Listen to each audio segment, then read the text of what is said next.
சரி, எனக்கு திருப்பி புரிஞ்சுக்கிறதுக்காக ரீவைண்ட் மாதிரி ஒரு மெட்டல் இங்க ஃபுட் வச்சீங்கன்னா ஒரு மனுஷனுக்கு இந்த ஃபுட்டு தான் தேவை, கொஞ்சம் அரிசி தான் வந்து தங்கத்துக்கு அப்புறமா தேவை. என்னைக்குமே தங்கத்தை நம்ம எதுவுமே பண்ண முடியாது. பட் நீங்க என்ன சொல்ல வரீங்க, அது ஏன் இவ்வளவு வேல்யூபிளான ஒரு பொருளா மாறுச்சுன்னா பேசிக்கா அது சிதையாது அழியாத ஒரு தன்மையினால நம்ம அதை வந்து விலை மதிப்பில்லாத ஒரு விஷயமா மாத்தி கரன்சியா வச்சிருக்கோம். அங்க இருந்து அந்த கதை ஸ்டார்ட். அவ்வளவுதான் விஷயம். சோ தங்கம் வந்து நமக்கு வேல்யூபா இருக்கு.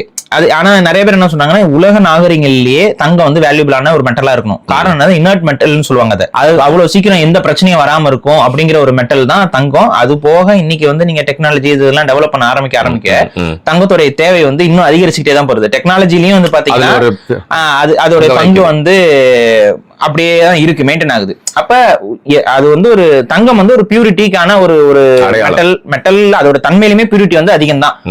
அப்ப இந்த தங்கத்தை வந்து தமிழர்கள் வந்து இந்த வணிகத்திற்காக முதல்ல பயன்படுத்த தொடங்குறாங்க. இதோட அடிப்படை தேவை எங்க இருந்து வருதுன்னு புரிஞ்சுக்கணும். சில நேரங்கள்ல உங்க பொருள் எனக்கு தேவைப்படாது, புரியுதுங்களா?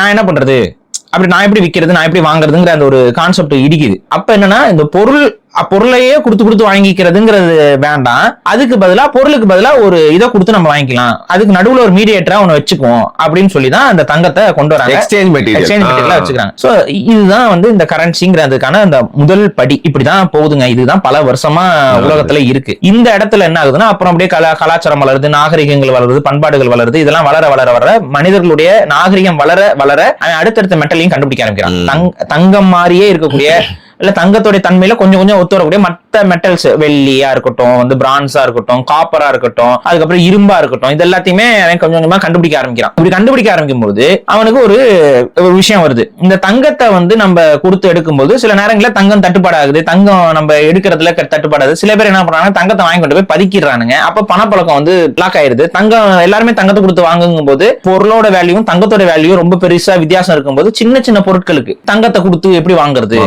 ஒரு பொற்காசு இருக்கு. இந்த ஒரு பொற்காசுக்கு வந்து இப்ப ஒரு யானை வாங்கிக்கலாம்னு வச்சுக்கோங்க. ஒரு விஷயத்துக்கு ஒரு பொற்காசுக்கு யானை வேல்யூக்கு வந்துருச்சுன்னா இப்ப ஒரு பொற்காசுக்கு நான் யானை வாங்குறவன் எப்படி ஒரு மூட்டை அரிசி வாங்க முடியும்? அதை கொடுத்தா எப்படி சில்லறையா தருவோம்? அப்ப இந்த ஒரு பொற்காசு கொடுத்து நான் எனக்கு தேவையில்லை இவ்வளவு மூட்டை அரிசி, எனக்கு யானை அளவுக்கு எனக்கு மூட்டை அரிசி எனக்கு தேவைப்படாது. அப்ப நான் என்ன பண்றது? அப்ப இது மெயின் வேல்யூ. இந்த இதோடைய அளவுல இருந்து நமக்கு இன்னும் கொஞ்சம் கம்மியா ஏதாவது டினாமினேஷன்.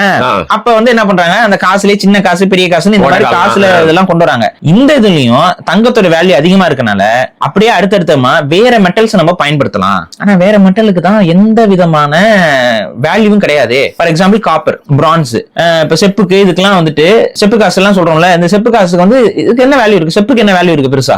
மெட்டீரியலாவே வேல்யூ இல்லாத பொருளை வச்சுக்கிட்டு நம்ம என்ன பண்றது அப்படிங்கும் பொழுதுதான் அப்பதான் அரசர்கள் உள்ள வராங்க.